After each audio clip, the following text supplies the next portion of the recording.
Evie Ullman, Yes. we're rolling. Okay. Welcome to the Grant Discourse. Thank you so much, Craig. Thanks for coming all the way up here from Massachusetts. Not a problem. I'm happy to be here.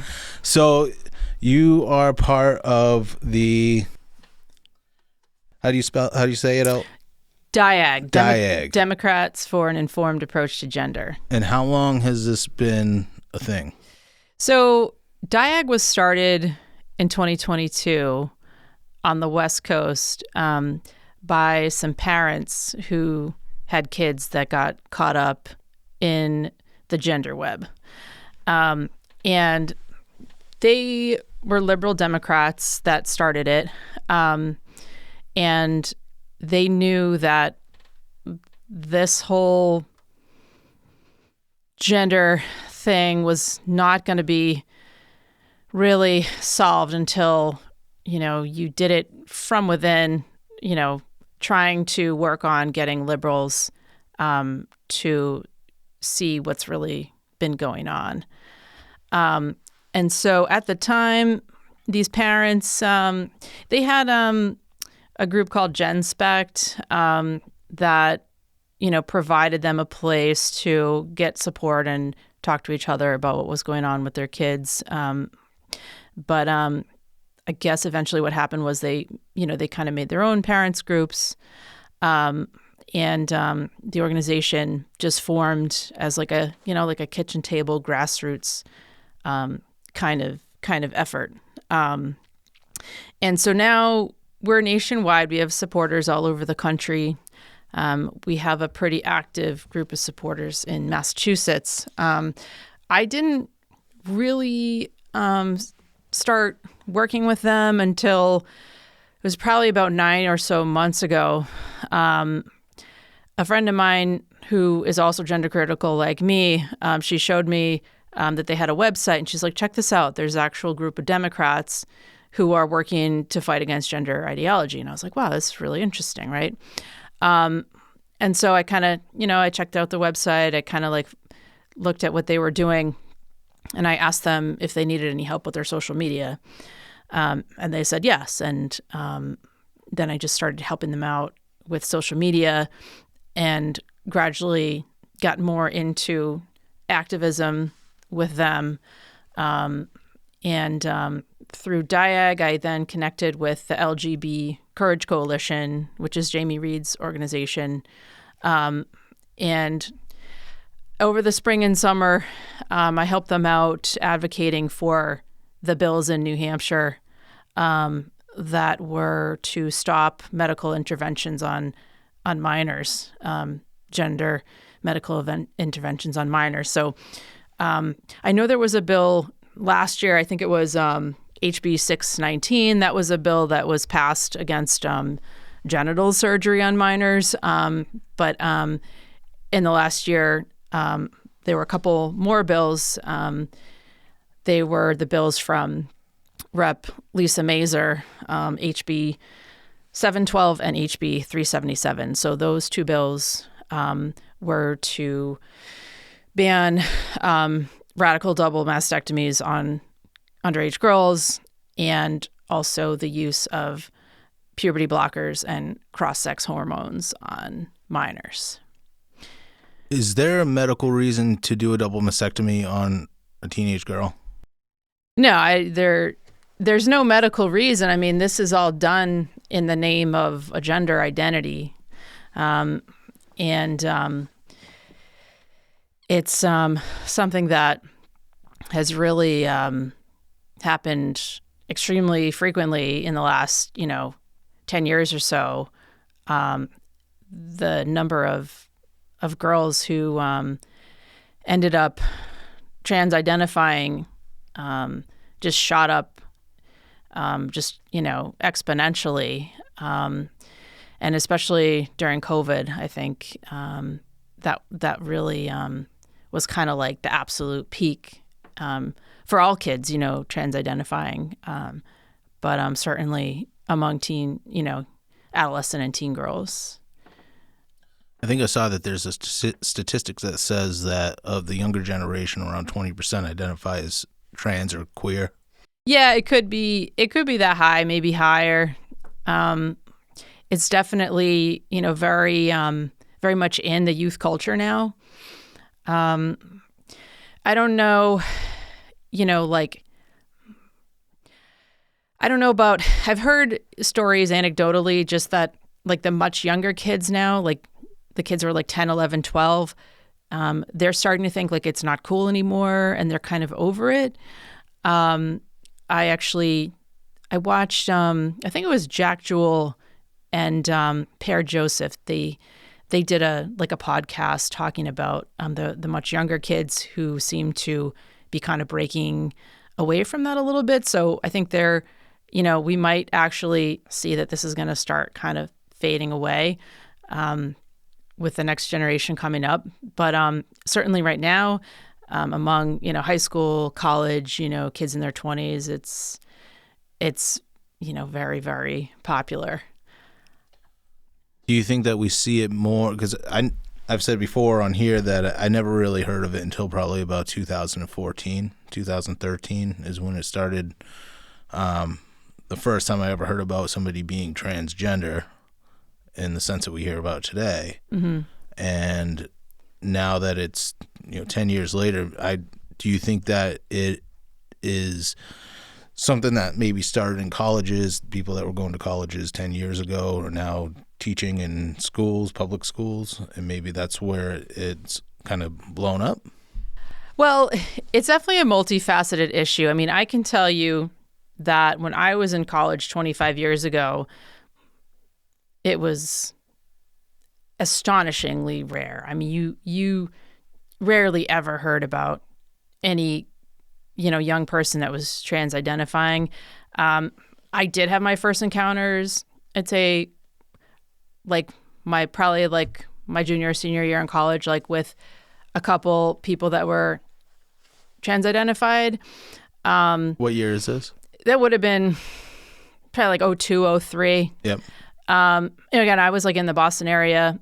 But it was kind of like, there was definitely like a very vibrant, like gay and lesbian community of young people in the Boston area with all the colleges. And, we were using the acronym LGBT back then, but T was like, it was kind of like, it was so rare. And like trans-identified people were kind of like the weird, like second cousin that came to Thanksgiving every 5 years, right? It was just like, there was so few of them and it wasn't really something that was sort of like a strong presence like in the community. And we just kind of were like, okay, well, that's a thing, this is how they are.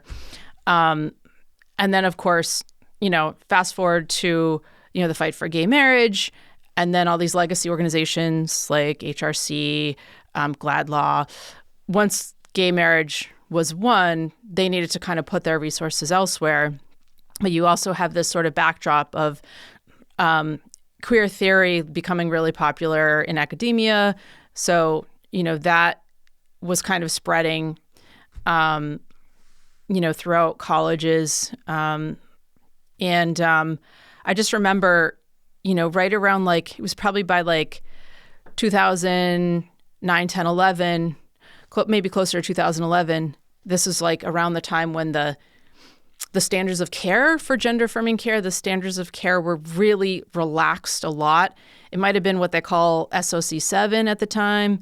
SOC 7? Yeah, the standards of care. Okay. Where all you had to do basically was just like walk in and say like you thought you were trans, and then they would, just give you hormones and start you on this track to, change your body.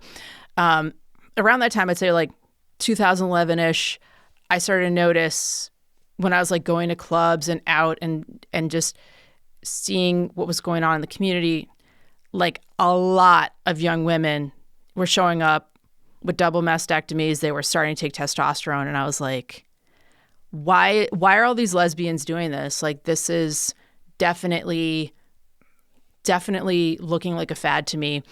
And when you would go to like the Boston Pride Parade, you'd see like so much stuff about trans. Like there was no more messaging about anything gay, pretty much. Like the next frontier was trans rights.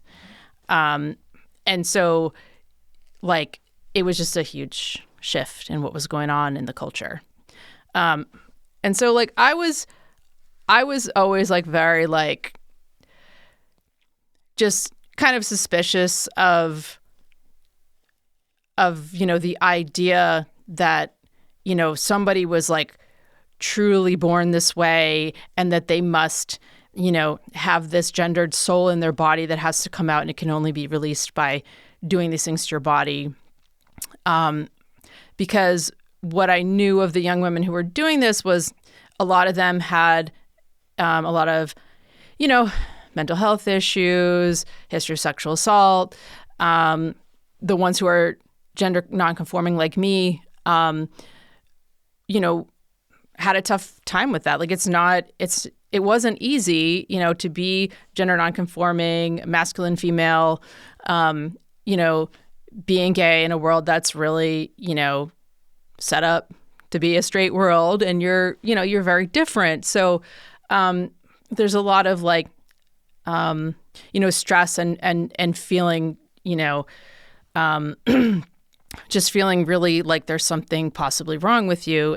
And for some of these women, trans was a way to, like, escape into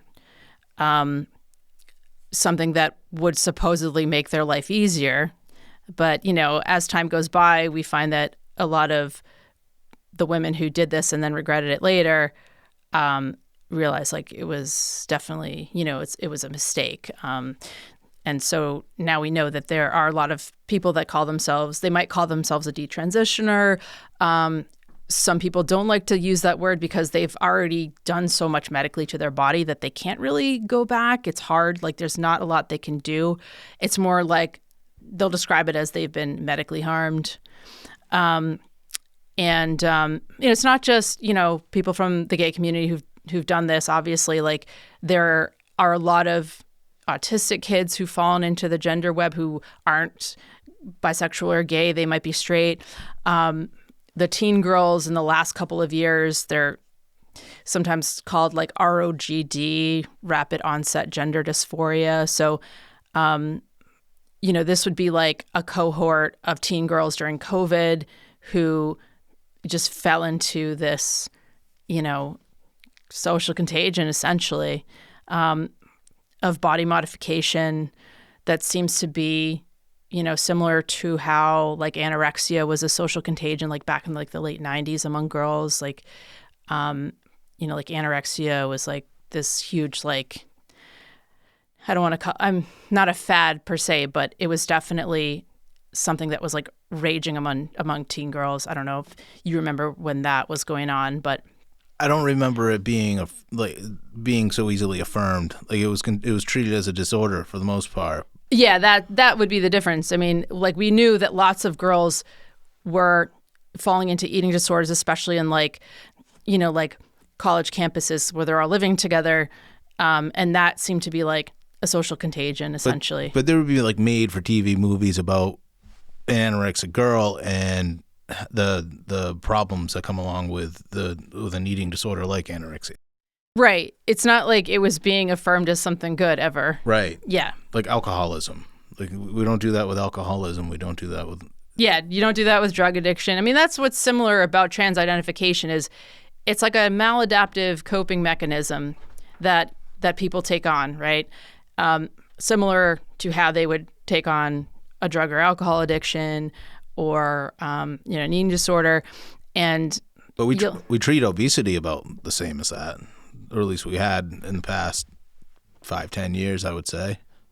Body positivity, telling people that being obese is healthy when it's not. Yeah. There's definitely been some of that going on. Yeah, I mean, so people who support body modifications for transgender identity, they'll say things like, but they feel better when they're in the body they want. They feel better when they're changing their body. But that doesn't. Body. It's still a maladaptive coping mechanism. It's still it's no different really than insisting on, using drugs or alcohol, or, clinging on to an eating disorder, because you're basically not getting at the root of what the real deep down mental health issue really is. And it's also it's just, why do you want to support people damaging their bodies, making them become lifelong medical patients, essentially? They end up with so many comorbidities, even if they only take hormones. I mean, they're still going to just end up with things like, endocrine disorders, diabetes, high cholesterol, bone density problems. Like, if you continue to put diesel in the gas tank, you're going to break down. I mean, people do this to themselves. Like, they're not healthy, right? And take it a step further, you have an entire industry that's built up around it medically, There's lots of money to be made on that. Yeah, it's definitely a big money industry. I have yet to hear a good argument about why doctors should do this to people. What is the argument typically? The argument is similar to what I just said before. Oh, they feel so much better. This is what they need to embody the gender identity that they want. So they justify it. Yeah, they'll justify it. I just don't. I have yet to hear a good argument as to why somebody should just obliterate their genitalia. Like, why should a doctor actually provide that service? It goes against all biomedical ethics. What would be the response from those people once somebody regrets going through that type of procedure? Oh, well, too bad. Yeah, I mean, it's really tough. Like, there was a good article that was in the National Post. I think it's a Canadian paper that came out. It was published in August about how detransitioners are, they're really marginalized and shunned by the healthcare community and by their own, friends and family community, because basically it's like, well, you did that to yourself. Why'd you do that to yourself? We don't want to, now we don't know what to do with you. It's, when the regret occurs, it's disastrous, right?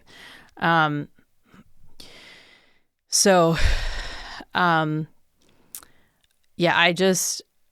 tried to be sympathetic with the people who report, this distress, and they have to do these things. And a lot of them, they'll say, now I feel like I'm in, now I feel right. And they'll, you see like these influencers on like Instagram and TikTok saying like how they're like so happy that they did this to themselves. But again, there's always, there's like a honeymoon period of it. And, people tend to regret it 7 or so years later. And it seems like the regret rate is more like 20 or 30%, not the 1% that what they peddle. Yeah. The trans activists will say, it's like the regret rate is less than knee surgery. The regret rate is less than gastric bypass surgery. But there are studies that show it's definitely a lot higher. And there's a lot of loss to follow up for these folks that end up detransitioning. A lot of them, they just don't want to go back to the doctor, and no one's tracking it. No one's like having them necessarily like fill out forms saying, what they did. I read on your website that they don't normally go back and check on them further than 3 months. Yeah, it could be that. Yeah, it could be that short of a time period. I mean, I'm not good on the exact medical protocols and, how these clinics treat the patients. But there isn't really a good way to track the regret and detransition rate. So what we're trying to do, as advocates for people who want to detransition or who have regrets and need healthcare procedures to help them try to get back closer to what they were before they did these things to their bodies, is try to get legislation so that healthcare or health insurance companies will cover procedures to help them reverse. Yeah. Do they cover it to do the initial trans surgeries? Yeah, everything would be covered, initially. And one of the problems is there aren't really billing codes for trying to reverse these things. And so without a billing code, the insurers are going to be like, well, we can't do what you want. I think there are some clinicians that can kind of, I guess, use billing codes that appear to be gender affirming in order to reverse, some things that have been done to people. But I know that there are young people that have had to set up GoFundMe campaigns, to get breast reconstruction. They have to pay out of pocket, if they want things like laser hair removal, because once you've got that hair on your body from testosterone use, you can't get it off unless you Really? get it lasered off. So it never goes away. Yeah, I think once you stop testosterone, it kind of partially goes away, but it for some women for sure it doesn't fully go away, and so you can't get rid of it unless you get it lasered off. So we have this bill in Massachusetts that is it's actually scheduled for a hearing. It's H1172, and the bill just says that if an insurance company is going to cover gender affirming procedures, they also need to cover procedures to reverse the effects of the gender affirming procedures. The bill itself, it does nothing to stop anyone from getting gender affirming care if they want. It's just to help the detransitioners get coverage, because you can't just rely on malmed cases, medical malpractice lawsuits. You can't just expect these people to rely on that in order to recoup the damages. Something else has to be done. What do you think the chances of that passing through Massachusetts are? I think right now it's pretty low, but it's a way to get the conversation started. A similar bill did pass in Texas. And the other issue is the Democrat politicians, well, actually, I think all the politicians in Mass, even the Republicans, the few that we have, I think they just want to place this all on the healthcare system. They want the healthcare system to get it out. I think the legislators, a lot of them are captured by gender ideology, but there are definitely a group of them that are not, and they understand the dangers and the harms, but they just don't want to deal with it on a legislative level. The issue is far too toxic for them. There was a congressman that was getting a lot of heat last year. I think it was actually just before the 24 election, because he came out in opposition to men and women's spaces. Yeah, Seth Moulton. Yeah, yes. He commented on sports, and he was immediately reprimanded and went against the orthodoxy. Yeah, it caused quite a stir. Trans activists love to get mad at Seth Moulton. I noticed on your website a lot of you on that are representatives of your organization go by pseudonyms.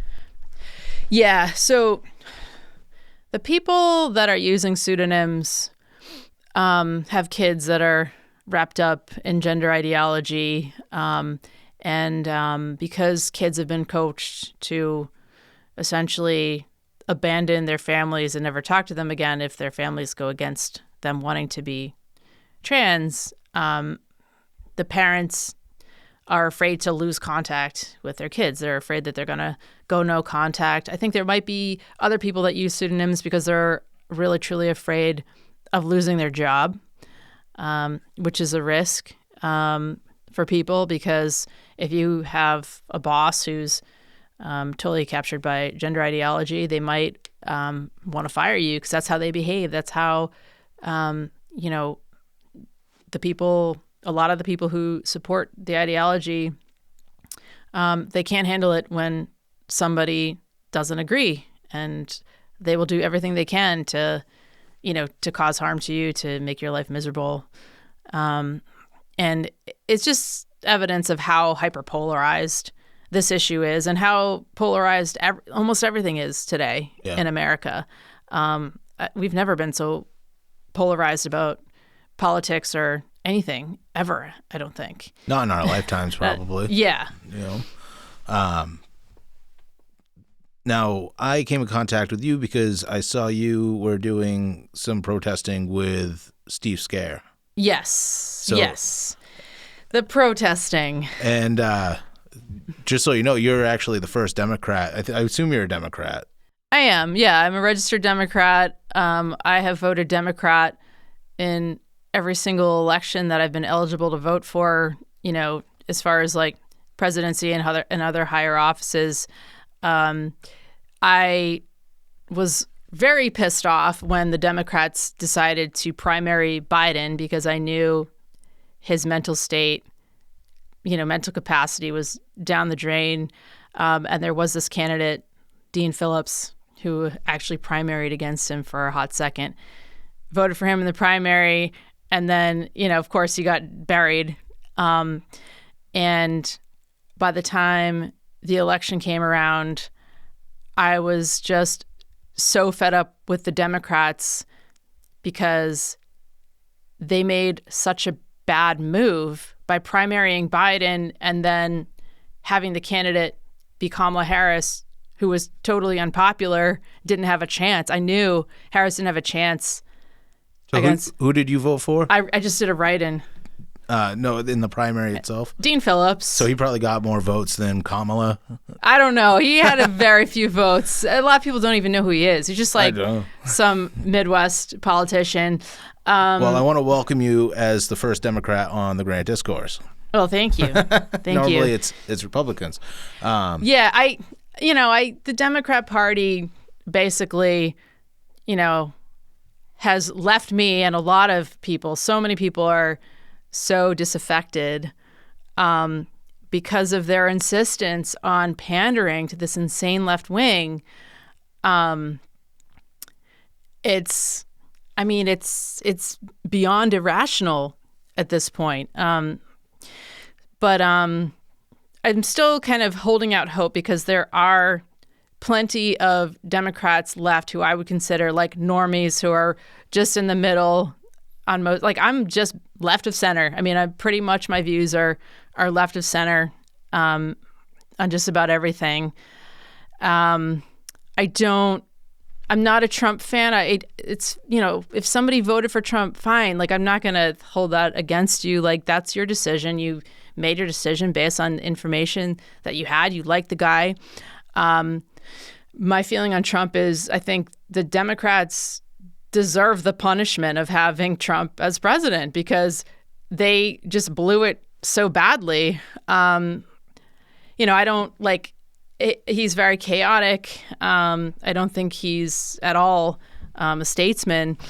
I'd rather see somebody who is, who has a lot more experience in government, military, just more like a traditional president of the past that we've had. I think, the Democrat Party, I was fine with it, around like 2008 or so. And then I noticed things really starting to go off the rails. Gender ideology is a pretty big piece of it because if you as a party insist on endorsing something that's so detached from reality, like I cannot trust you with anything else, and it really goes against women's rights and it harms children. It seems like you're not allowed to talk about it, and like you were saying earlier. And when I was a kid, the Democrat Party seemed to be, this is during the Bush years anyways, and maybe it was the Democrat Party kind of capitalizing on the unfavorability of George Bush once he started invading Iraq, where they were pro free speech. A good example of it was when the Dixie Chicks were getting canceled for criticizing George Bush going into Iraq, and they were anti-war. And all of that seems to have kind of gone out the window over the last 20 years. I don't see the Democrat Party being pro-free speech. Yeah, or I mean, they've anti-war. become illiberal, right? Because, it's like you have to be it's not just being PC. It's like you have to be, you have to sign on to like critical race theory and things like that to be in line with what the Democrat Party stands for today. I thought it was crazy when I saw like socialist Democrats that I knew that were anti-war back in the 2000s that would go down to New York and protest George Bush for the war in Iraq. There was I think it was a funeral or it was an inauguration with George Bush. This is the Trump years, but George Bush was having trouble with like a poncho. He couldn't get a poncho on, and they caught it on camera, and he was fighting with it. And the same people that used to hold posters up of him with a Hitler mustache in the early to mid 2000s were now saying that they missed George Bush because Trump was so terrible. Yeah. I mean, people have really short memories. They really do. I mean, if I still stand firm on, I think January 6th was a disaster. I think Trump incited that. I think he's a womanizer. I think he's kind of, he's like a promoter, shyster kind of guy. Like, again, but also, they're like every one of these politicians who seeks like power in a higher office, like it has been fallible in the past in some way, shape, or form. They've all done bad things, I think, again, like Trump definitely, he's like on the high scale for me as far as like what he's done in the past. But I think, the left, the Democrats, the progressives, meaning like the very far left, they really obsess. They just like obsess over like every little thing that Trump does, and I don't find that to be very productive. Especially when I just lost so much respect for them because they essentially let this happen. They stopped offering regular American people a good, a good platform, a hope for the future. And, they focused on stuff that was just, super unpopular. But I just wanted to go back to, because you mentioned, you've known about like the protests that I've done, with Steve. Who's also a Republican. So I think that's what intrigued me about having you on, is that you're a Democrat. This is such a bipartisan issue, and the problem is most progressives and left people are, they think that they have to go along with everything that's on that menu of what you're supposed to believe if you're on that side, right? And so, we have to go along with the trans thing, right? Because some of them really truly, they are true believers. They really believe it. And others are just like, well, they think it's analogous to gay rights, when really it's really not at all. But they think that they have to go along with it because Biden at one point said it's the civil rights issue of our time. I mean, come on, like it's clearly something that's been violating women's rights and harming children. So that's not what it is at all. And just the way our politics are so tribal today, there's no room in the middle. Like there's no room for liberals and Democrats to dissent on anything. And, like people get so angry at me because I'm very centrist, and they get so frustrated because I won't fall in line with the views and the beliefs that they want me to. And Do you get called a Republican by? sometimes, yeah, sometimes I do. It's really fucking stupid because, again, like, I'm not a Trump supporter, but I don't feel like it's my job to like post anti-Trump memes on Facebook all day. Mm-hmm. That's so 2019. Like, it's just a waste of my energy. It's stupid. So some of us have been able to work with the Republicans on this issue, and because we agree on it, and we've found common ground on the trans thing. And some of the Republicans are great. They support the gay community. There's plenty of Republicans that are not anti-gay. But there are still other Republicans, wings of the Republican Party, like the Christian conservatives that are anti-gay. And, they'll never win our trust because, that it's just something that we're obviously never going to agree on. I do worry a lot about kind of the rhetoric surrounding these debates over trans ideology. I think the right wing, MAGA, comes down really, really hard with inflammatory language. And it's not to say I have too. I've done it. I've been out there holding the signs that say "Stop transing gay kids," which really pisses off gay people who believe in trans, and it really pisses off people who are captured by it.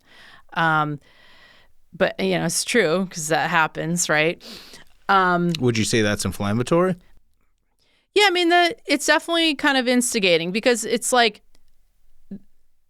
there are definitely gays and lesbians who know that what's happened is wrong, right? They're very embarrassed about it. They can't come up with a good argument to counter that because we know for a fact that it's happened over and over again. Like, kids that would probably grow up to be gay have had medical interventions done on them because they're gender nonconforming. And one time, I think this is when we were in Keene, there was a woman she was clearly a lesbian. She was older than me. She was probably around 60. And she was like, well, everyone has a right to do what they want with, and I said, kids too? She's like, yeah, the kids, they know who they are. I said, really? I said, because all the effeminate boys and, the masculine, tomboy girls growing up, who those kids are and who they grew up to be. I said, a lot of them turned out gay. And she was basically, man, I got in a huge fight with her, and I could tell that she knew. She didn't want to admit it. Every gay adult has known other gays who, when they were kids, they were gender nonconforming. Like, a huge majority of these kids turn out gay if you just leave them alone. Mm-hmm. And they know it's like the dirty secret of the LGBT community is that these kids who end up getting caught in the gender web, a lot of them, they would just be gay if you left them alone. And by doing these things to their bodies, it's akin to eugenics essentially, because you're taking this effeminate boy and you're trying to turn him into a girl, and then by the time he's 25 years old, he has no sexual function anymore because he's been messed with, and they try to engineer him into a girl. And then he completely regrets it because he knows he's a gay man and he's been destroyed. So it's really tragic. There's always going to be homosexuals in the world. Trans identification, transgenderism. It's more of a modern invention with these surgeries and synthetic hormones that have been around for probably about 100 years now. Mm-hmm. But before that, there was no way to engineer somebody into the opposite sex. You couldn't do it because we didn't have the technology. We didn't have these synthetic hormones. We didn't have the surgical techniques. But even if you try, they're never going to become the opposite sex because it's impossible, because your sex is determined genetically, and it's how your reproductive system is set up, what gametes you produce. It's very clear that this is something that you can never actually change. Did I read online that this is what you went to school for? No, but I do have a healthcare background. So I was a physical therapist for 10 years. That was what I did right after college. So I have training in human anatomy and physiology. Okay. So you I have worked general... with a lot. Yeah, like I worked with a lot of patients who were post-surgery. I understand like what surgery does to the body. And I did that for 10 years, kind of burnt out, had like caregiver burnout, switched careers. But I do have a strong healthcare and biology background. Yes. So I know, truths about the human body that a lot of just regular everyday people, they really have a hard time grasping the concepts. And I think that's another problem that kind of feeds into gender ideology is everyday people with not much of a science background. They'll believe it. Like, oh, you can change your sex. Like you can really do it. That was when I first heard about it. It was a friend of mine that was an academic that told me about it. He had a friend that had done just that, transitioned. And I was like, oh, okay. Well, I didn't know much about it. And then once I think it was Caitlyn Jenner came out and Bruce Jenner came out, and all of a sudden it was all over the place that you could change your gender and that gender is fluid and it's a social construct. And my thought about it is if it's a social construct and it's fluid and somebody that's born in the wrong body, like, how is reaffirming somebody's gender if they're trying to go from one gender to the other? How is that not also a social construct? Like if you need to be a girl, if a man is getting breast implants to be a woman, isn't that just a part of the social construct too? Yeah, you're just basically feeding into what you think a woman the is. Stereotype, right, of a woman is. I mean, there's no, like, it's always circular. You, like, no matter what, if you start picking apart this idea to try to change your sex based on what gender identity you think you are, it just goes around and around and around. It's not scientific, right? There's no empirical evidence, for example, of, there's no discovery of a child having a gender identity. It's not something. Are you convincing yourself that you're a woman at that point, or are you just trying to convince everybody else that you're a woman at that point? Well, I think it's different for different people. I think there's so many different kinds of people and age groups that get sucked into trans and gender ideology, and they all do these things kind of for different reasons. So it's going to depend on like the individual case, I think. But in general, again, it's like they're trying to chase after something that can never really be realized. You can modify your body. You can go through these extreme body mods, but you can't ever change your sex because that's totally innate and it's imprinted throughout your whole, like every cell in your body. What God gave you, and you're pretty much stuck with it. Yeah. If you're a religious person, that is, it's a good way to describe it. I mean, you only have one body. That's all that's all you've got. And you can do some things to change it, cosmetically, but that's really all you can do. Mm-hmm. I mean, I think like with cross-sex hormones, that definitely has an effect psychologically on people. So that kind of takes it a step further. And it can have very damaging psychological effects on people. Those are different than puberty blockers? Yeah. The blockers are used on kids to arrest their puberty, so that then, especially for males, for boys, so that they stop masculinizing and it makes them more passable, looking looking like females, if they are then given estrogen after they're blocked. And so that's mainly why the blockers are done. From what I understand, like, I think there have been girls that have been put on blockers, but testosterone is so powerful that it can really change the appearance of the body without even having So a female doesn't need the puberty blockers. They just give the female testosterone. That's kind of my understanding. But again, it's like, it's all so experimental, and different, gender doctors are going to do things differently.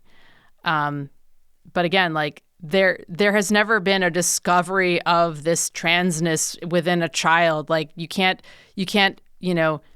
do like a test for it, and you can never test to see if a child's, gender confusion is going to persist into adulthood. You can't ever know, right? So, and there's no test for it. This is not a scientific thing. So why are you doing medical things to their bodies, right? Like, none of this is a question that can be answered with science, because it's not, like, none of it's scientific. It's like similar to like how you would try to scientifically prove whether or not God exists. Like, are you trying to prove whether or not, like, gender identity exists? I mean, it's all just linguistics, basically. So you started doing protests with, when did you start doing the actual, like, protesting? Well, we have showed up at Pride events, and we know that going to these events, like, 90% of the people there are completely captured. Completely captured. We know that we're not there to speak to them. We're there to show the other gays and lesbians that there are people that they agree with, who are us, because they're too scared to speak out. But for them to see that there are now visible grassroots organizers, like, doing these protests, it gives them the confidence to know, like, they're not crazy, and that there are other gays and lesbians coming from the left that agree with them. How long have you gone to Pride? I've been going marches. to Pride since I was like a teenager. Did you ever think you'd be protesting at one? No, that's what's so ironic and crazy. Yeah, I don't like going to Pride anymore. Again, once things really started to change and become all about trans all the time, like from like around 2010, 11 and later, and then it just became kind of this festival of like, what weird groups and so-called sexual identities can we now represent? And around that same time, so you have kind of like right after gay marriage became legal, you have a lot more gay couples raising kids and bringing their kids to the parades. But then you have this uprising of weird kink and stuff showing up at the parades because kids to that. Yeah, and I started to get weirded out by it. I'm like, you got to pick a side here. Like, either Pride is going to be family friendly, or it's going to be 18 plus. Like, you have to figure this out, right? What do people say if you say something like that? I would say, like, I mean, it depends on who you're talking to, right? I mean, Right. I think most gays and lesbians are like, yeah, like, kids shouldn't see that. That's not appropriate. I think for the most part, just like normie gays, like they know it's not right, for kids to see that stuff. But if I were to ask like a fetishist, like someone who's into like, the puppy masks and like the weird, like, I don't know, S&M stuff, they'd probably be like, oh, like, this is harmless. We're not even doing anything. Like, it's just a costume or something like that. I mean, I don't know. I don't really hang with that crowd, so I don't really know what their opinion would be. But I think there's definitely some really, really far out stuff in queer theory where they want to remove the boundaries between adults and kids. Yeah. And that's definitely, we call them pedophiles. Yeah, it's definitely super scary. I mean, there's been this attempt to kind of like destigmatize minor attracted people. That's like a euphemism for pedophiles.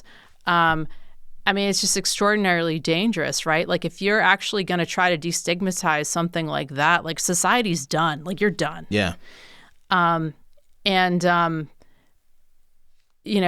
Just like the fact that people who have those views, they want to be part of like Pride and like the whole flag I mean, that's super, super dangerous, and it's scary. And I just like, I don't really relate very well to, kind of the whole like pride alphabet community at all, because there's been so much insane stuff that's been, pulled into it. And, we've been force teamed with these other really strange sexual identities that I'm not okay with it. Like it's definitely very upsetting. And the fact that there's no sex realism in the alphabet anymore, because because trans ideology erases the reality of biological sex, it tries to remove boundaries, and basically like the messaging is that, for example, like gay men, well, you like if a trans identified female, wants to be like in your space and wants to date you guys, like you should accept that. And the gay men are like, but we don't, like they're women, we're not attracted to women, and vice versa. Like, on lesbian dating apps, you see all these like busted trans identified men who claim to be women on the apps. Are they just predators? I mean, it's probably a mix. Like some of these guys like are, pretty deluded. They're so like detached from reality. I don't know. They're not necessarily like going to like be predators. But like they're definitely highly inappropriate. Like, I can go to a lesbian club and there'll be some trans identified males there who are just like awkward and like, they're there just like having a drink and talking, but like, I'm not like super worried, about like safety or anything like that. I kind of feel sorry for them, because they're just like, the other women they're just not ever going to be attracted to them. And like, why are they in this space? It's so awkward and weird. But sure, there's always going to be men who want to access women's spaces, right? Like there's going to be straight men who want to try to do it, who are going to assault them. There's going to be trans identified men who are going to do that as well. Yep. The point is, when we say we want female spaces only, the point is like, why are you going to allow gender identity to trump actual sex, when basically you're opening up Pandora's box, like you're letting wolves into the henhouse. Absolutely. And women have the right to make sure that their spaces are female only. Good men are not going to want to go into female spaces, period. I think there are going to be also trans identified males who respect that, so yeah, it kind of, it works both ways. As far as like, I don't want to, I'm not going to demonize like everyone who's trans identified, because there are plenty of them out there, like trans identified males who are harmless. They're just awkward and weird, and like, it is what it is. Again, that kind of brings me back to like rhetoric surrounding this whole thing. Yeah, I can understand that. Yeah. But as girl dad, I would assume that any man that wants to go into a female space is probably got something. Yeah, absolutely. I mean, I was thinking about more like when I go to like clubs or whatever, but that's a totally different scenario, right? Like you're out in a public restroom and there's going to be children, like little girls and stuff. I mean, like absolutely, you have every right to be. It doesn't afraid even of really that. matter what. It's so highly inappropriate. Yeah. It's so highly inappropriate. Your life changes once you have kids. And when you are a man that has daughters, then you want to protect your daughters. And it doesn't matter what age your daughters are at, you're always going to be worried about that scenario of you have opened up Pandora's box. You're allowing men into female spaces. So at any point, that could go wrong. So you're always going to be And yeah, there has to be a very clear line. Like when we're talking about matters of law and policy, and I understand. like sex is real. Sex trumps everything. Like gender identity means nothing. Like, right. And I understand the rhetoric, and I know that some of it can probably be inflammatory, mean, but at the same time, like I'd rather be safe than sorry. Oh, absolutely. You know? Yeah. I was just thinking in terms of like what I was saying, like out in like the gay and lesbian community when we're mixing in with all these trans identified people, and it has an effect on you. But again, like like I don't want to say like every single one of these people is like dangerous. I don't think that they're all dangerous. I feel sorry for them. Yeah, I mean, because I feel like they've been misled. Yeah, for sure. I mean, some of them know their true sex. Some of them are completely deluded and really think that they've become the opposite sex. And then, I mean, there are like trans identified people who are like conservative and, like, I mean, it's pretty wild. No, it's pretty wild, to hear them talk, like people like Blair White. Yeah. And Blair White, from what I can tell online, passes really well.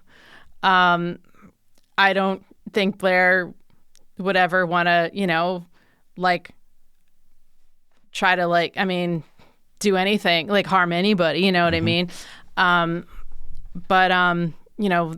there's definitely, like, always going to be, men who are trying to pass as women who pose a threat. That's always going to exist. So like you should just, as a matter of law and policy, just like keep it completely clear cut. I mean, there's no reason why gender identity should ever trump sex when it comes to making policies. It has to be clear cut. What is the reception that you get when you go to a Pride event with Steve mixed. Scare? Yeah, it's mixed. like there will be gays and lesbians that pass us by and they'll be like, "We agree with you," and they'll thumbs up. So do those people must feel like they're just being clumped in with something that they don't agree with? That's going to be uncomfortable for them. Yeah. But I think a lot of those folks, like, they're never gonna be vocal about it because it's just too stressful. The issue is too toxic. Like, they don't want to deal with it. I get it. That sucks, though. Yeah. I mean, it definitely does. And then there are the people that we're not really there for them because they hate us. Like, they come over, they attack us right away. They see us, they're incensed. Are they trans themselves or do they have trans children? It's both. Like when we were in Keene, there was a woman who appeared to be, I think this guy was her son, and he had done stuff to his body to transition. And they saw us, like we were forced to stand like outside of the festival. And I was there with one of our Diag supporters and Beth and Steve. And this middle-aged woman with her son, who definitely like was identifying as a female, like came over. They walked like a whole block to come right over to us. And this woman got in Beth's face. She was yelling at her. And they're like arguing back and forth. And it's like they never have a good argument, right? And so, and Beth kind of like, deflected every point she made, and the woman got so out of control. She like grabbed Beth and physically assaulted her. And it's like they get to this point, like they get to this level, they get so incensed, they just completely lose all, self-control. They're just not thinking rationally, and they're really incensed by the messaging that's brought, on the signs that Beth and Steve have, and the signs that we have for Diag are like a little bit more subtle messaging. What do they say? The signs that we have say things like, "There's no wrong way to be a boy or a girl," support gay kids. Some people are like, "Oh, a child isn't gay because they're not sexual." I'm like, well, I know a child's not sexual, but what we're saying is these kids will probably grow up to be gay. And teenagers can be gay because they're sexually active, just a fact. And kids are teens, right? So, and then we have like support detransitioners. That's another sign that we have. When like we've had signs, like I've used signs from LGBT Courage Coalition. Their sign says "Stop transing gay kids." That one really pisses people off because they know it's true. They know that that's what's been happening, but they are so, they're so, I guess, embarrassed by it. And they know it's like the dirty secret that they want to shut you down. They don't want people to see that. They don't want to see gays and lesbians holding those signs because, it's like we're going against the whole religion of trans ideology, and they get really, really angry about that. What about books like Genderqueer? Like I saw that in a store the other day. Was that like in like the kids section? It was in the comic book section. Yeah, there was like comic. We were looking at Spider-Man comics. Yeah. And there was the Hulk and the Avengers and all these different types of comic books, and then there was Genderqueer right there. Is that the book that has like actual drawings in it? Okay. Yeah, so that doesn't sexualize kids? I'm not super familiar with the book. Are the ages of the characters in it supposed to be I think minors? they're supposed to be yeah, they're definitely minors. Yeah, I mean, if they're minors and that's what's in the book, I mean, I think that's just extremely inappropriate. Like, I don't think, I mean, yeah, it's super cringe. Yeah. Kids definitely shouldn't be reading something like that. And like they had it right at like eye level. Like if you were in a convenience store, there'd be candy right there. Like that's the height that they had it at. You know what I mean? Like there's marketing techniques for selling to kids.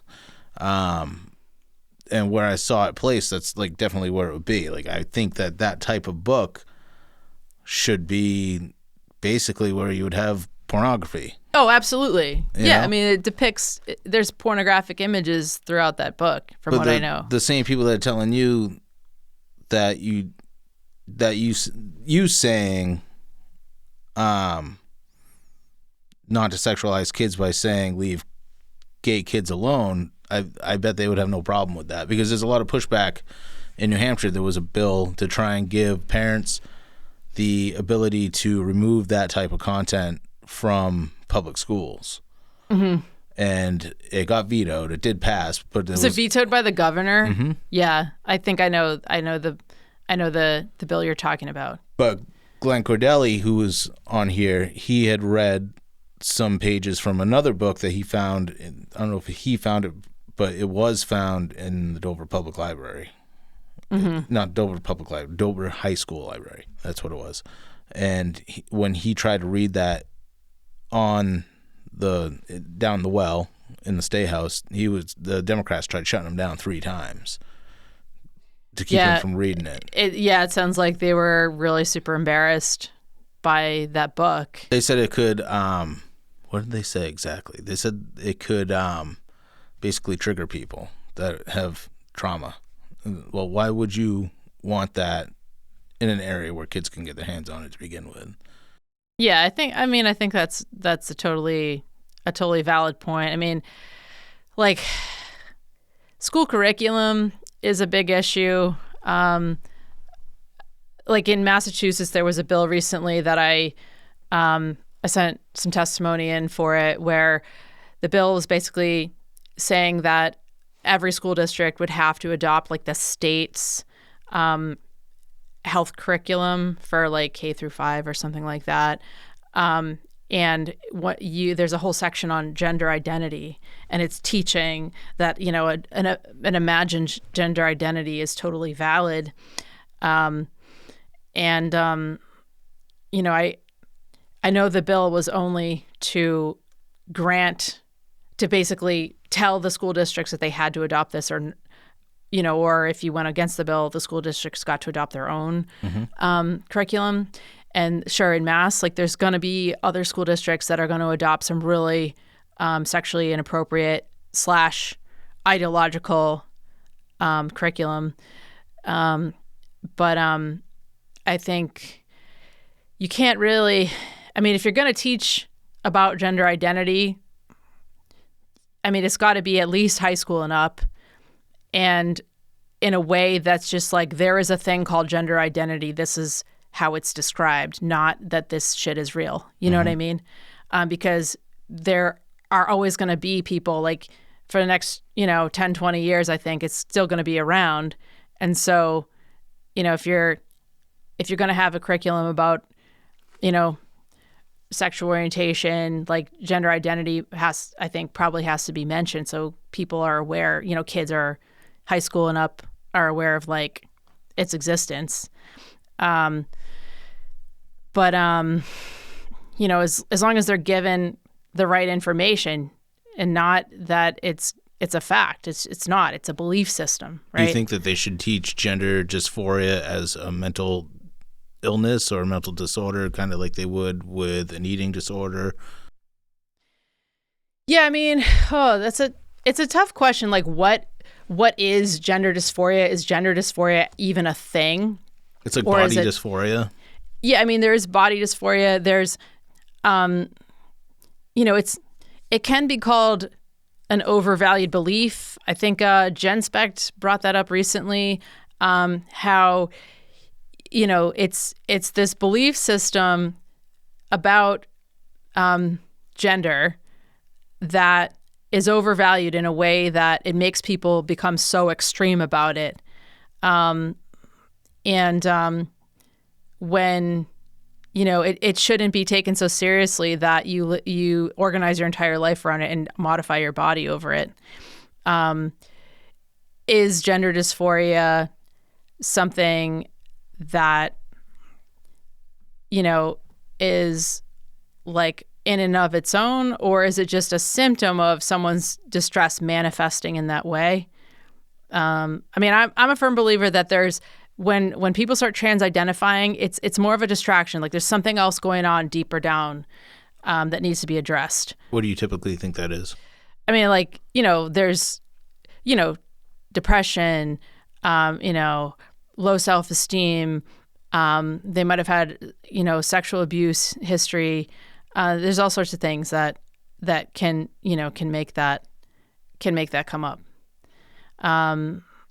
So is it, I mean, it's definitely, like I said before, it's like a maladaptive way of coping. Someone obsesses over their gender identity, wanting to try to change their appearance.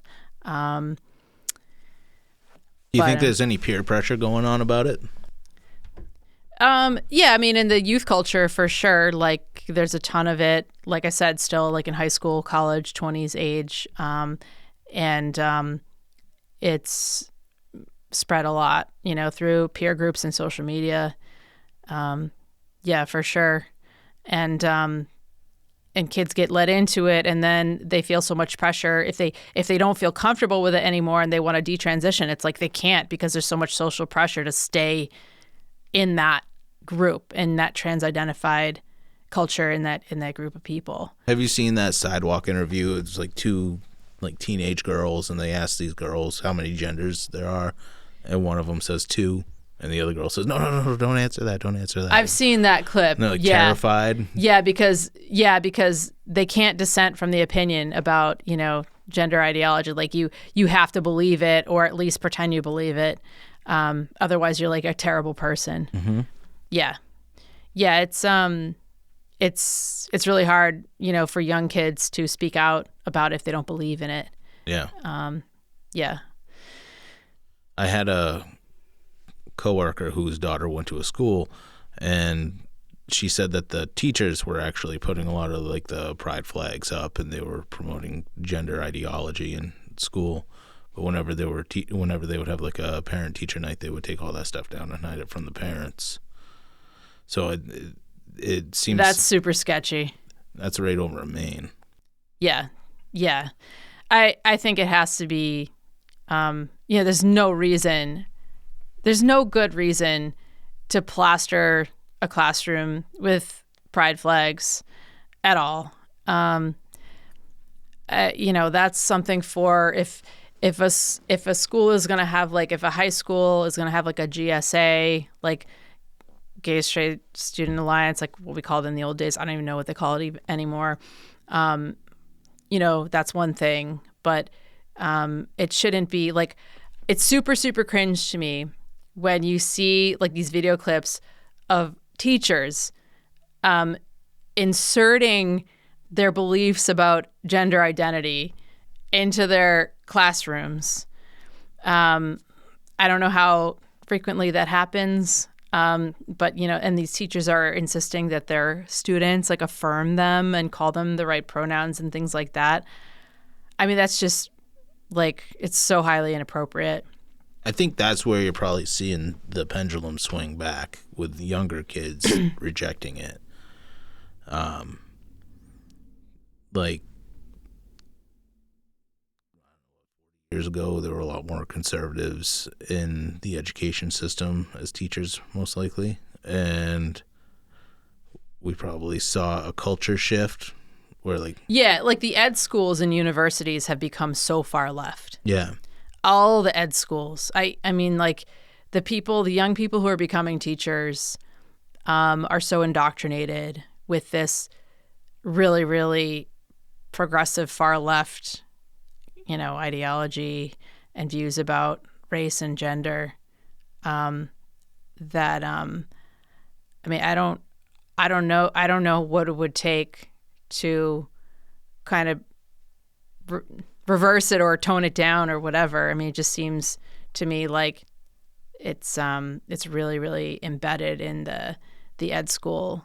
I think parents parents send their kids to schools, whether it's public school or higher education, with the hopes that the people educating their children are neutral on political issues and social issues for the most part. So they're not promoting one idea or another into their children. Yeah, but I think a lot of young teachers are activists. Yeah. And it seems to me like they're almost like they're trained to teach the students to become activists instead of just teaching them facts about the world. Yeah. That's like I'm pretty sure that's kind of like what Saul Alinsky would talk about. Like what we're seeing right now is a shift in our society where we're seeing younger people become more radicalized. It's definitely noticeable. I mean, after Charlie Kirk got shot, I mean, as soon as he got shot, there was somebody on camera that cheered it. And then so many people just were making excuses for it. Mm-hmm. I think 20 years ago, if there was political violence like that, we would see everybody condemn it outright and not, well, he did say this or he did say that.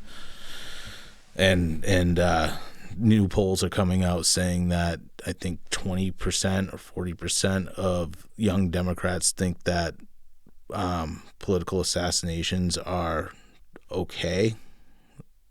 Yeah, I saw that. Yeah. I saw that poll. Like that's that's scary. It is. Yeah, it's definitely a symptom of, things going in a really dangerous direction. Really bad. Really bad. Yeah, absolutely. And it started in the universities, I think. And if you go back and you look at what Yuri Bezmenov said about the universities with ideological subversion and demoralization in society, like that's basically how America is going to fall apart. Yeah, it used to be that on campuses, like when I was in college, people could have, and I went to like a very left university, but there was still much more of a diversity in viewpoint, and you were still able to like have debates in a classroom. What year did you go to college? Like 1999 to 03. It wasn't like, sure, like, there were always far left, super progressive, radical students. But like, the thought of like killing someone over their beliefs, I mean, that would just never come up. Yeah. Like that would never, it's not something. But I think also a part of it too is like the progressives, they really like scare these young people by, especially, among the trans identified kids who are really into this culture, by basically telling them, that the government is going to commit a genocide on them. Yeah. Like they take these kids and instead of like teaching them how to be resilient and deal with life, they tell them that, Republicans are going to make sure that they end up in like whatever concentration camps or something. I mean, the rhetoric coming out of, the far left about this is so insane that they're literally making these kids, like they're radicalizing. Yeah, they're like radicalizing the kids in these ways. Like, it's nuts. Like, I mean, and they're, the kids are like, our rights, like trans rights are human rights, blah, blah, blah. And it's like, well, what rights are you asking for? Are you demanding that all males get to access girls' spaces because they say they're a woman? No, I mean, that's not a right that you should have, period. End of story. Like, it's done. What other rights are you, like, you're demanding the right to have like just unbridled body modification performed on you by a medical doctor? It goes beyond biomedical ethics to expect doctors have to give you exactly what you want because you want it. It's not, it's not healthy. Like, if you're going to do these things to yourself, and like doctors shouldn't have to give you that because you demand it, right? So, I mean, I have a really hard time dealing with, this like clamoring for like, the trans rights that they want. It's like, well, exactly what rights are you looking for? Are you looking for the right to do horrible things to children? Like, because that's a lot of time, like, that's what it sounds like they want. I mean, that's what they demand. I mean, it's just like, that's what they're demanding, like the right to do this stuff to children and the right to women's spaces, the right for men to have access to women's spaces, essentially. That's the argument that we were seeing in New Hampshire, because a lot of the legislation that went forward was to stop that stuff from happening to children. And the argument is that you can't take that they call it health care. You can't take that health care away from children. And that's between a doctor, a parent, and their child. Well, it's child abuse, in my opinion. Yeah, I mean, I think a lot of the parents who put their kids through it are honestly, they really think they're doing the right thing. I know it's like, you want to just take these people and strangle them, but they really believe, like the true believers. We don't want to be violent towards anybody. Right, we don't want to be violent towards them. The true believers, they really think they're doing something good for the kid because they really believe in it. They believe they're doing something that's compassionate, and they're doing this with great sympathy. I've heard it several times. I don't know who the first one I heard say it, but it was that if you're 18 and you think that you're the opposite sex, that you have a mental illness. But if you're 8 and you think you're the opposite sex, your parents have a mental illness. Well, yeah, I mean, I think it comes from these parents who believe, they believe in trans, they believe in gender identity. And as soon as their kid starts, saying like, if they have a boy and the boy is like, plays with a doll. I want dolls, and the boy wants to be like their older sister, for example. And, a boy might say, like, a boy might think there's something wrong because he has a penis, but his sister doesn't. And he might, I mean, it's just a child saying childish things, right? But the parents are like, oh, my child must be trans, like, because they really believe in this shit, right? Do you think it's a virtue for them? Part of it is, it makes them feel really relevant to this cause of, like, they believe that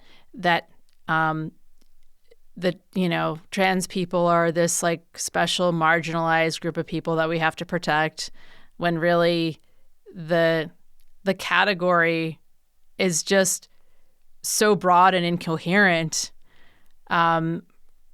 It's almost to the point where it's meaningless, right? I mean, like, for some people, like, they just say they're trans because it's like their vibes and it's like the clothes they like to wear. And then like other people, it's like they've gone to such an extreme that they've completely modified their entire body and like, to try to mimic the opposite sex as closely as they can. I mean, it's such a broad category. It's, again, like, what are the exact rights that they're demanding? Like, it's not like any other category historically that has been, marginalized or oppressed in our country before. Plus, the rights that they're demanding are overriding the rights of children and women. And that's illiberal. That's totally illiberal. Like, liberalism is give people their equal rights as long as they're not hurting somebody else while exercising those rights. The last interview I did, the woman that I interviewed, Kristen Noble, I told her, I said 10, 15 years ago, I would argue with feminists about a war on women because they would say that women only make 75% of what a man does, and that was a part of the war on women, part of it. And I would argue, there's economic aspects of it that make it look like that. And now, here 10, 15 years ago, I would argue with those same women that there's a war on women basically because women's spaces are being invaded. Just the idea of being a woman in general is kind of being muted when they start calling women. Yeah, anyone can be a woman. Anyone can be a woman. Yeah. Instead of a breastfeeding, you're chest feeding. Just all these new terms that they've come up with to kind of just erase the identity of women in our society. Yeah. While saying that men can just become women. Now all these records that are being broken in sports by men that are pretending to be women. It's just there is a war on women, and I'll say that there is. Yeah, it's just surreal to me that we're at this point now where I feel like I'm arguing the other side now. Like it's the same argument, but I feel like I'm on the other side saying no, there is a war on women now. Yeah, what's going on today is it's like this crazy inversion of the left has gone so far left that they are now oppressing women again with these crazy ass ideas about gender identity. Mm-hmm. And we've had some things where with like hate speech laws, and the like our school board wants to use the UN's definition of hate speech to try and enforce policy.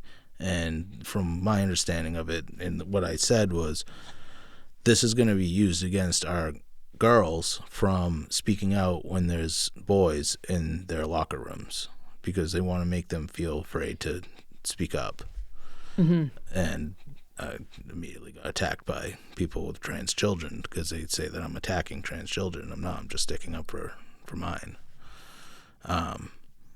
What do you think has been the biggest driver promoting this ideology? How did it get? Because now it's huge. It's everywhere. It's everywhere. I mean, it's multifaceted. Again, it comes out of academia. It comes out of government policy. It comes out of the culture, right? Kids, social media. What do you think the largest entity is? I don't know that you can really pinpoint that. Like obviously, the way that capitalism affects our healthcare industry causes a problem with this because it's a moneymaker, right? I just think it's kind of like a perfect storm coming out of, probably born out of academia, like far left and queer theory, and then it just became institutionalized, like through the healthcare system. Now we have religious congregations that promote it. It's all over government, all over schools, lower schools, practically everything, every game that like kids play online. There's so much like trans stuff in video games. It's Hollywood is, very into gender ideology. I don't know. I don't know that you can really say that there's one driver of all of it. And because it's so multifaceted, the solutions have to be multifaceted. It sucks that it has to be legislated. It really sucks. But I don't see any other good way of especially tamping down what's happening to children and women's spaces without legislating this. Like, I don't see a good way of, solving it without that. And then we have to get the media to tell the truth. The media uses a lot of this euphemistic language and, this pronoun bullshit. Like, the media has to report accurately. Do you think that'll ever happen? I think, well, yeah, I mean, there's always going to be like right and right center news outlets that report accurately. I was hopeful because Barry Weiss just became the editor-in-chief at CBS News, and her paper, The Free Press, has always reported very accurately on gender identity, and run stories exposing, the harms of gender ideology. So maybe, some of these big media outlets will follow suit. We'll see. And so, yeah, I mean, the American medical associations that are still supporting gender affirming care, one of those has to fall at some point. But until then, it's going to be tough within the healthcare system. And unfortunately, those, like the APA, the AAP, they've never done their own studies on this. They just go along with whatever WPATH says. And WPATH is that activist organization that poses kind of as like a medical organization about gender medicine. We haven't, the HHS report that the Trump administration put out, it was, a really good revealing report. But the left and, the progressives are still able to latch on to the fact that these medical organizations are still backing gender affirming care. And so they're going to keep using that as an excuse, like, oh, it's right because these medical organizations are saying that this is good and this is real health care and blah, blah, blah. So until at least one of those organizations like changes their messaging on it, I think it's going to be tough to get it, at least in the blue states, to get it out of the healthcare system. Do you think we'll see some malpractice suits in the future? Yeah, I think for sure. I mean, there's definitely going to be more and more malpractice lawsuits happening, but it's really hard to win a medical malpractice lawsuit when what the doctor did at the time was part of the established protocol. So that's crazy. Yeah, it's tough. And I see what you're saying, though. And there's a lot of people out there, they want to be vindicated. There's whistleblowers, there's detransitioners who've been, really harmed by this. Who are some of the whistleblowers? For example, like Jamie Reed from LGBT Courage Coalition. There's, I think Sarah Stockton is another one that I know of. I just don't have everybody off the top of my head. No, that's fine. But what are some of the things that they exposed? Just how kids were just put through this system, so rapidly, and how there were, a lot of like psychological and medical complications that happened because of this like rapidly affirming, system for trans identification. So, I think, I don't know that there's going to be, a day when everybody's vindicated over this. I think it's just going to be kind of this like long and drawn out battle where eventually it kind of fades away and, people just kind of forget about it. And it was like a crazy thing that happened at one point in time. Like institutions are looked at now. Yeah. And some of the doctors that have done this to people, like they'll go to the grave saying that they did the right thing. I think that was the case with the physician that did all the lobotomies. Mm-hmm. Even though they harmed a lot of people, I think that physician just went on and was just like, I did the right thing. This was a treatment that helped people, and then it just I would assume that if you knew what you did was wrong and you did it to that extent, you probably are going to have to say that to the grave, or else you'll be held liable. Yeah, probably. I mean, I just really can't see all these physicians ever admitting that what they did was bad or wrong. And I can't see anybody, especially like, the people that after a whistleblower exposes it, they get attacked on all sides, right? And, the people who attacked them, not many of them are going to admit that they were wrong. It's just, unfortunately, kind of like the way it's going to go.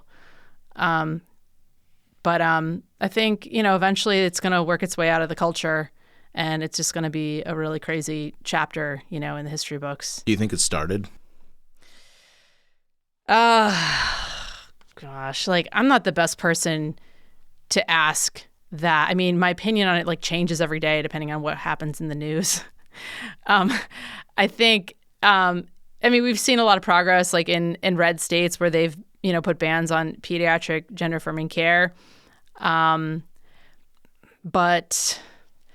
I don't know, just the blue states, it's really, really, really tough. Even if the children's hospitals aren't doing these procedures on kids anymore, there's still these private clinics that are doing it.